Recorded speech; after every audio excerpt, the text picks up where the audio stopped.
Blessings and peace, everyone. The world is full of signs, and way before there was ever a language invented, people use signs to communicate with each other. They use signs to, observe the times and to make predictions about the weather and the seasons. Everything has signs. And so signs are used to direct us in life. They're used as guideposts. A lot of the signs today that we use, traffic signs, these signs are used to keep us safe as we move throughout life. And some signs are there to warn us, you know, or to tell us to proceed with caution.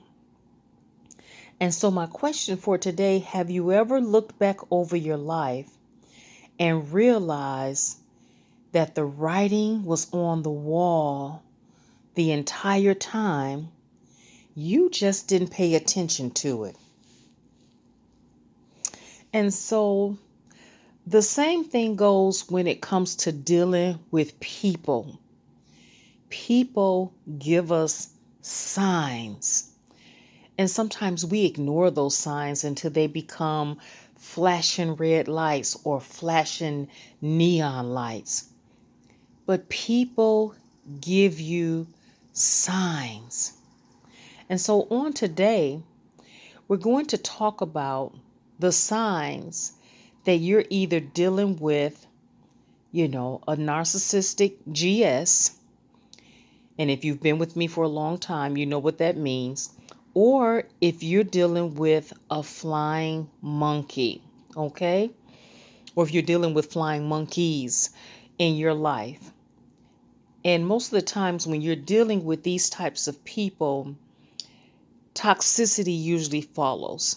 There's going to be a lot of moments of toxicity. Yes, there's going to be good times, but more than good times, there's going to be a lot of toxicity. And so on today, I have 10 signs that you either have one or the other, or you may have both of these types of people in your life. Sign number one, they ask inappropriate questions, personal questions that are none of their business. Sometimes you wonder, no, she didn't just ask me that. Or no, he didn't just say that. And what do they need to know that for? So that's sign number one. They ask inappropriate questions, trying to pry into your personal life and your personal business. Number two, they go through your stuff when you're not around. When you're not home, or let's say, you excuse yourself to use the restroom or you turn your back, they're going through your stuff when you're not looking, when you're not around. Sign number three, and this was a weird one, and I just thought of this today because it happened to me. They have their mail sent to your address. And so, what sense does that make? You have your own home, you have your own apartment. Why would you have mail sent to someone else's address? Why would you apply for a credit card and use someone else's address? Or why would you apply for anything and then use someone else's mailing address? That makes no sense to me. That was really strange when that happened to me. But yes, number three, they have their mail sent to your address even though they have their own address. Number four, if they dislike or find fault in everyone for no good reason. The person or people that they're finding fault in has not given them any good reason to find these faults or to dislike them. As we know, these types of people, they don't like really anybody.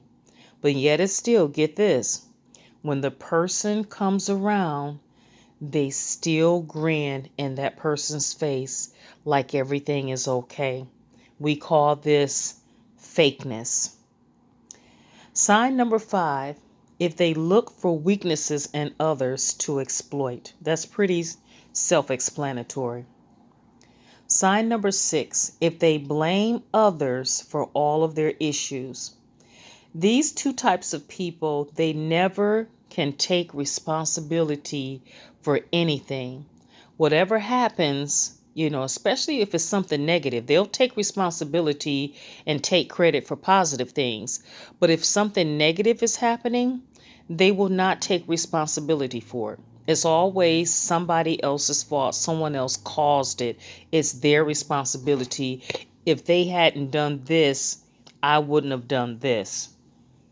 Number 7, they get mad at you when you tell them no. Have you ever had this to happen? One no from you will cancel out 1,000 yeses that you've given to them. They will get mad at you. They will turn their back on you. They will stop speaking to you. They will start a smear campaign on you just because you told them no. Number 8, they insist or force their will upon you. They don't respect that you have the ability to make decisions for your life.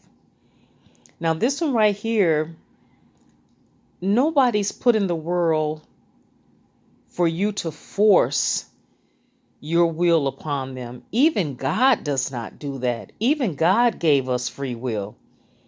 And I look at it like this: if God gave me free will to take responsibility, to make choices, then who are you to try to force your will off on me or insist that I do everything you say or do everything your way?